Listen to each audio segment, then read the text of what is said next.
अस्सलाम वालेकुम। Welcome back to my YouTube channel. उम्मीद है आप सब लोग खैरियत से होंगे। आज मैं आप लोगों के लिए ईद स्पेशल में मटन कौरमा की रेसिपी लेकर आई हूं, जो कि बहुत ही ज्यादा मजेदार बनकर तैयार होता है। इसे बनाना बहुत ही आसान है। इसे हम आज देगी स्टाइल में बनाएंगे। चले रेसिपी स्टार्ट करते हैं। 2 बड़े साइज के प्याज लिए हैं, उन्हें बारीक चॉप कर लेंगे। अब इन्हें एक साइड पर रखेंगे। अब कौरमा मसाला बनाते हैं। एक बाउल में 4 कप पानी शामिल कर देंगे।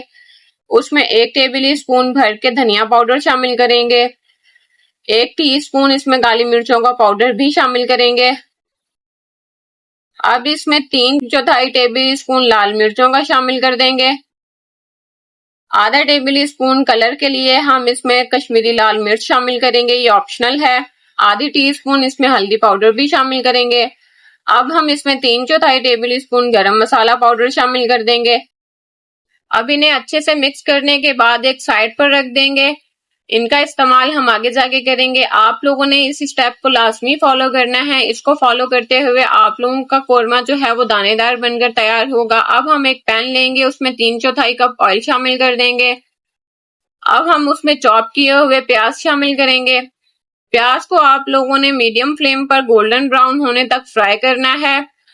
आप लोग देख सकते हैं प्याज जो है वो फ्राई हो चुके हैं। आप लोगों ने प्याज को ओवर फ्राई नहीं करना। अब हम इन्हें निकाल कर एक साइड पर रखेंगे। इनका इस्तेमाल हम आगे जाके करेंगे। अब उसी ऑयल में मैंने यहाँ 6 से 7 सब्जी इलायची शामिल की हैं। उसमें 2 टेबल स्पून अदरक लहसुन का पेस्ट शामिल कर देंगे। अदरक लहसुन को आप लोगों ने तब तक फ्राई करना है जब तक इसमें से कच्चेपन की स्मेल ना खत्म हो जाए। आप लोगों ने इसे ओवर फ्राई नहीं करना। अब हम इसमें 750 ग्राम मटन शामिल करेंगे। मटन मैंने यहाँ लेग का लिया है, आप लोग चाहें तो किसी भी हिस्से का ले सकते हैं। अच्छे से इसको मिक्स कर लेंगे।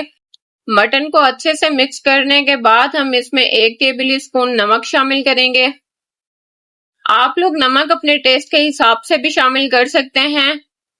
अब हम इसे दोबारा अच्छे से मिक्स कर लेंगे। मटन को हमने तब तक कुक करना है जब तक मटन का पानी ना ड्राई हो जाए और इसका कलर चेंज हो जाए।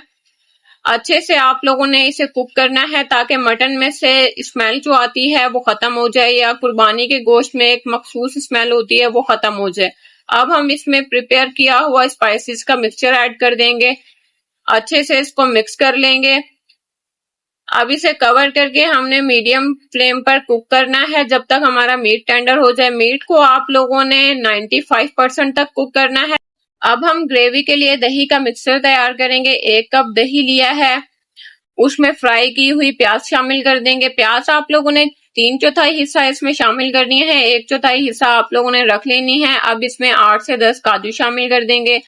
अगर आप लोगों के पास घर में काजू मौजूद नहीं है तो आप लोग इसमें बादाम का इस्तेमाल भी कर सकते हैं। बादाम अगर आप लोगों के पास ना हो तो आप लोग प्याज और दही का मिक्सचर भी इसमें इस्तेमाल कर सकते हैं। अच्छे से इसको ब्लेंड कर लेंगे। अब हमने जो प्याज रखी थी फ्राई की हुई, उसे हम अच्छे से क्रश कर लेंगे। इन्हें हम एक साइड पर रखेंगे। इनका इस्तेमाल आगे जाके करेंगे। यहाँ 45 मिनट हो चुके हैं मटन को कुक होते हुए। अब हम इसे चेक कर लेंगे। आप लोग वीडियो में देख सकते हैं कि मटन का पानी जो है वो बिल्कुल ड्राई हो चुका है, इसका ऑयल भी ऊपर आ गया है। अब हम आप लोगों को मटन चेक करवाएंगे कि मटन टेंडर हुआ है या नहीं। आप लोग वीडियो में देख सकते हैं कि मटन जो है वो बहुत अच्छे से टेंडर हो चुका है, तकरीबन 95% तक। अब हम इसी स्टेज पे आके हमने जो दही, प्याज और काजू का मिक्सचर तैयार किया था वो इसमें शामिल कर देंगे। आप लोगों ने एक बात का ख्याल रखना है कि आप लोगों ने जब इसमें दही शामिल करना है तो इसे फौरन आप लोगों ने मिक्स कर लेना है। इसकी मिक्सिंग आप लोगों ने अच्छे से करनी है ताकि आप लोगों का दही जो है वो फटे ना। अब हम इसमें एक छोटा पीस जो है वो जावित्री का शामिल करेंगे। इससे कोरमे में बहुत अच्छी खुशबू आती है। क्रश किए हुए फ्राइड प्याज भी इसमें शामिल कर देंगे।